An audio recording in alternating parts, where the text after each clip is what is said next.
मेरे प्यारे बच्चों, आई होप कि आप सब अच्छे होंगे। ई लर्निंग अभियान के द्वारा अपनी पढ़ाई को पूरा कर रहे होंगे। आइए हम सब क्लास 11th के गणित विषय के अंतर्गत समुच्चय का हम लोग अध्ययन करें।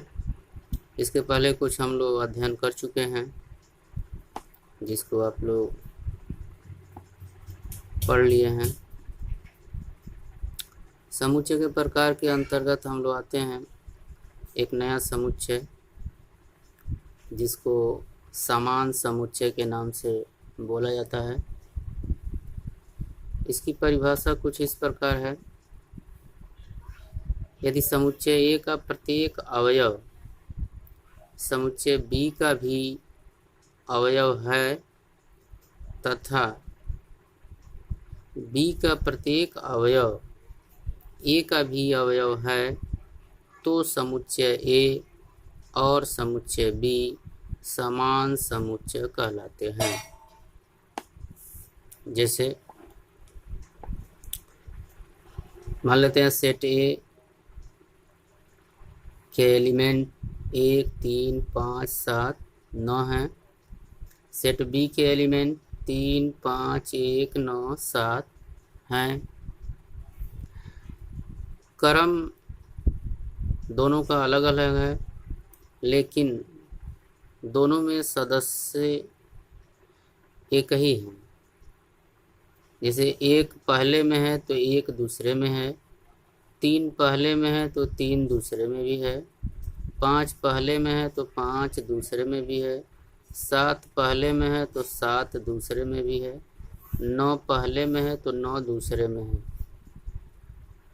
कहने का मतलब समान समुच्चय तभी होगा जब दोनों समुच्चय के सदस्य एवं उनकी संख्या दोनों समान होगी। ऐसा नहीं है कि सदस्यों की संख्या समान हो और इसमें सदस्य अलग अलग हों। नहीं, दोनों समान होना चाहिए। जैसे 2, 2, 4, 5 सदस्य इसमें भी हैं A में और 5 सदस्य B में हैं और सदस्य भी सेम टू सेम वही हैं।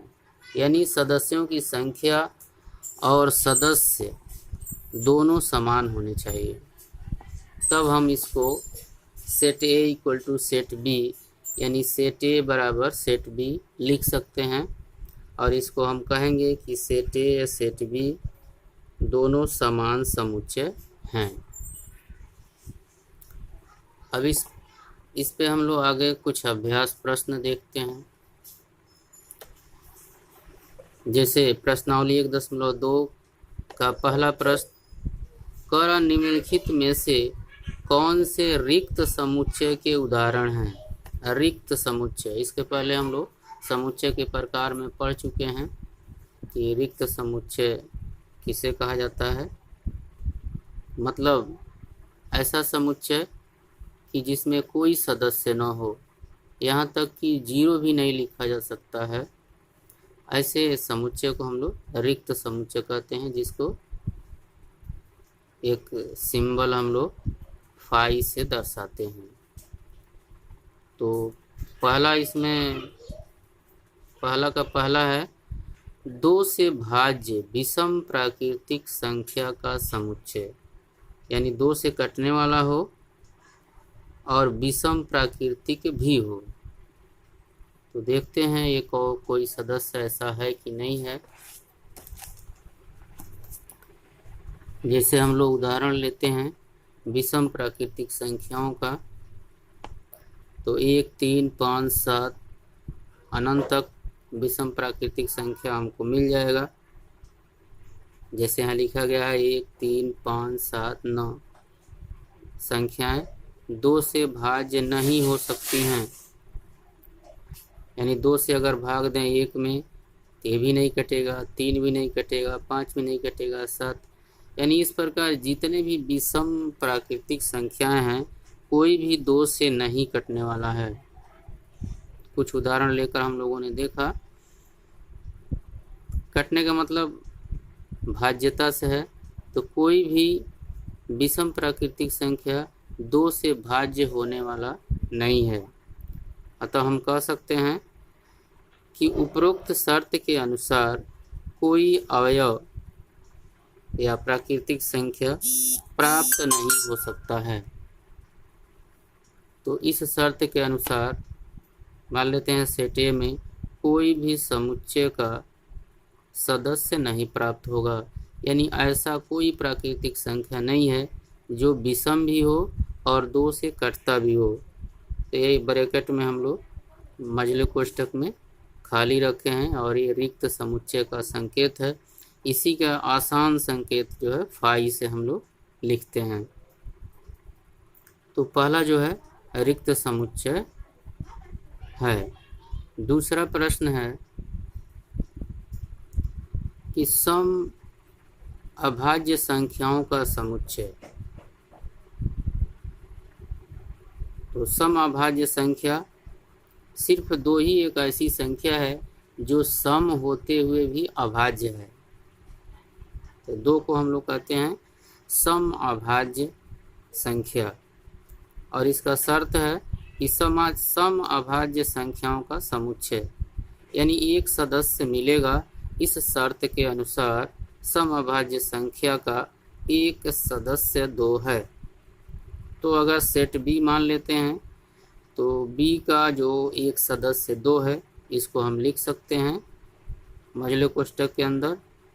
तो इस सेट में एक अवयव इस शर्त के अनुसार एक अवयव प्राप्त होगा। तो कहने का मतलब ये खाली नहीं है, रिक्त नहीं है। अतः हम कहेंगे कि ये समुच्चय जो है रिक्त नहीं है, कम से कम एक सदस्य मिल रहा है। और हमसे कहा गया है कि रिक्त समुच्चय को छांटिए या पहचानिए। ये जो हमारा समुच्चय मिला ये रिक्त समुच्चय नहीं है। तीसरा कह रहा है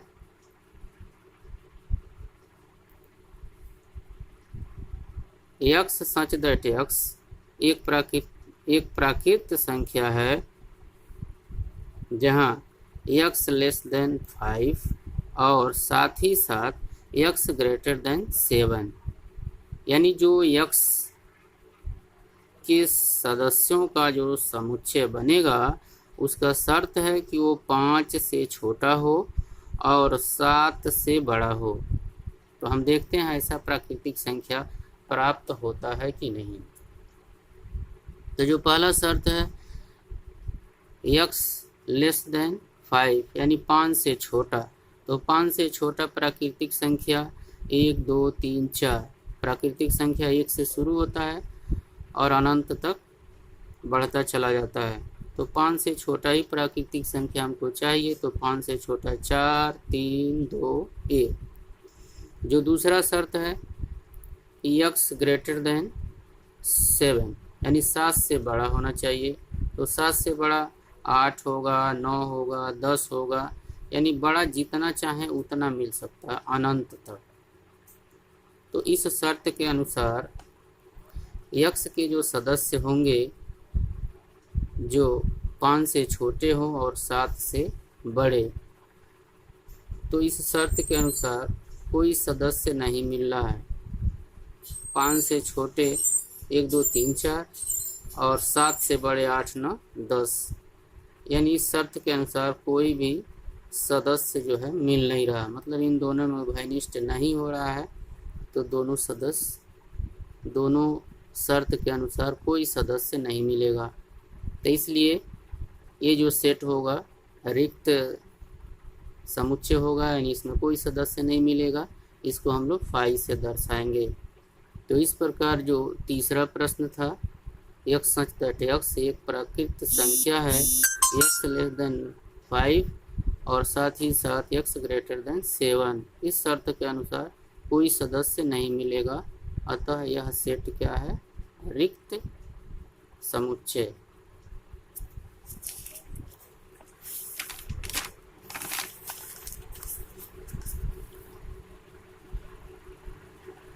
अगला प्रश्न है चौथा कि D Y such that Y किन्हीं भी दो समांतर रेखाओं का उभयनिष्ठ बिंदु है।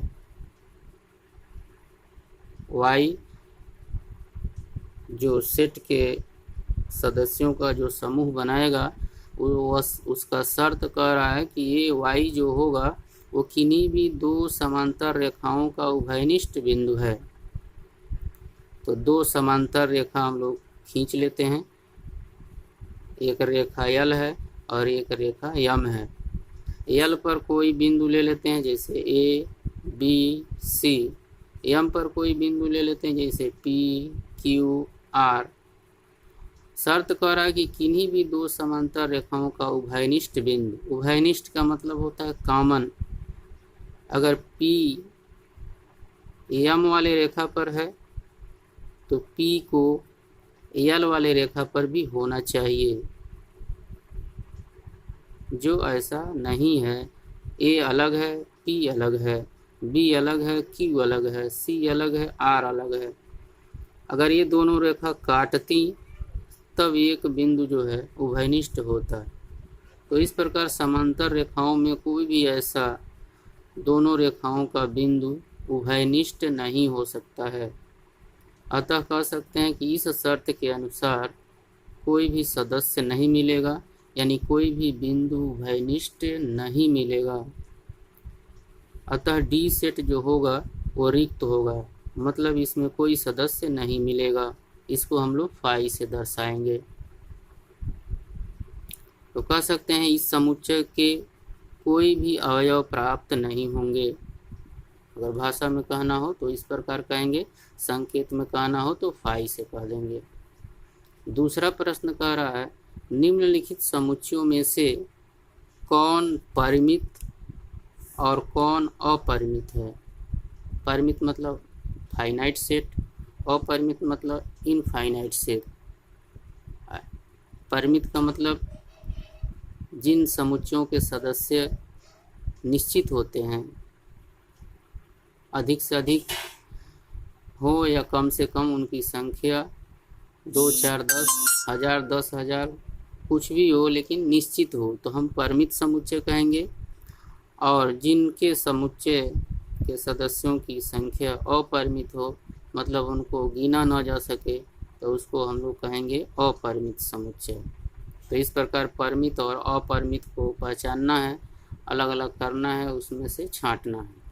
तो पहला है वर्ष के महीनों का समुच्चय। तो हम लोग जानते हैं एक वर्ष में 12 महीने होते हैं और 12 महीनों के नाम भी हम लोग जानते हैं, जैसे जनवरी, फरवरी, मार्च, अप्रैल, मई, जून, जुलाई, अगस्त, सितंबर, अक्टूबर, नवंबर, दिसंबर। इस प्रकार हम लोग 12 महीने के नाम लिख सकते हैं, उनको गिन सकते हैं। तो इस प्रकार जो समुच्चय बनेगा ये परिमित समुच्चय होगा, यानी फाइनाइट सेट होगा।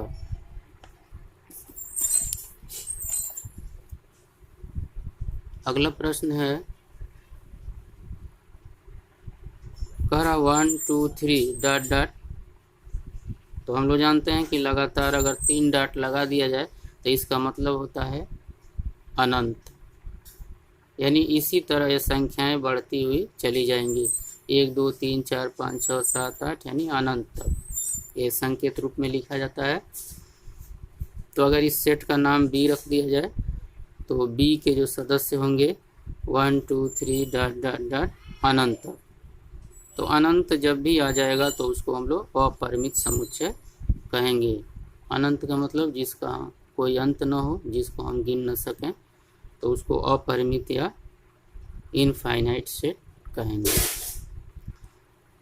अगला सेट है, अगला प्रश्न है तीसरा, दिया है 1 2 3 डॉट डॉट 99 एंड 100, यानी 1 2 3 से लेकर 99 और 100 के आगे न डॉट है न कोई और चिन्ह दिया हुआ है। तो कहने का मतलब 1 से शुरू होगा और 100 तक। तो 100 तक हम गिन सकते हैं, लिख सकते हैं। इसके मतलब इस समुच्चय के सदस्यों की संख्या निश्चित है। अगर इसको हम लोग सी सेट मान लेते हैं तो C equal to 1 2 3 dot dot 99 and 100।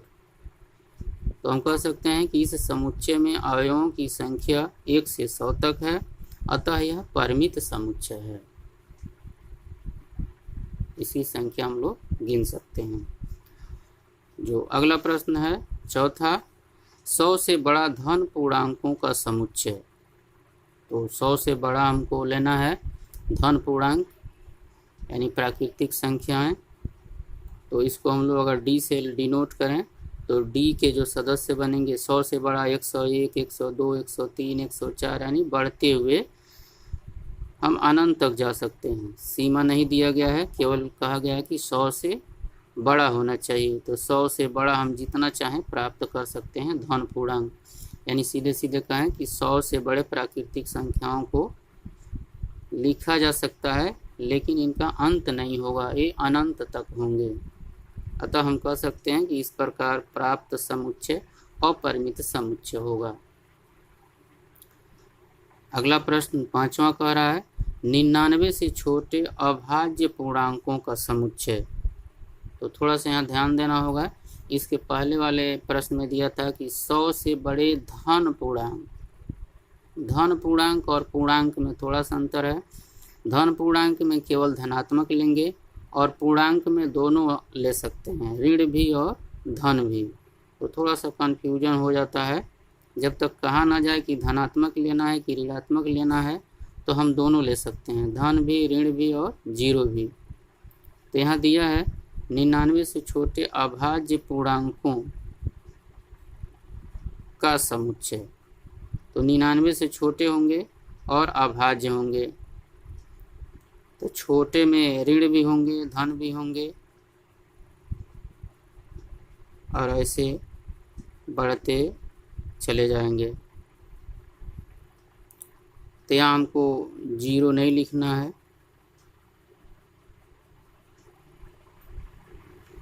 तो छोटे में जैसे ऋण 7, ऋण 5, ऋण 3, ऋण 2, धन में 3, 5, 7, 9, 11, 9 नहीं होगा, 11 होगा क्योंकि 9 भाज्य है, अभाज्य नहीं है।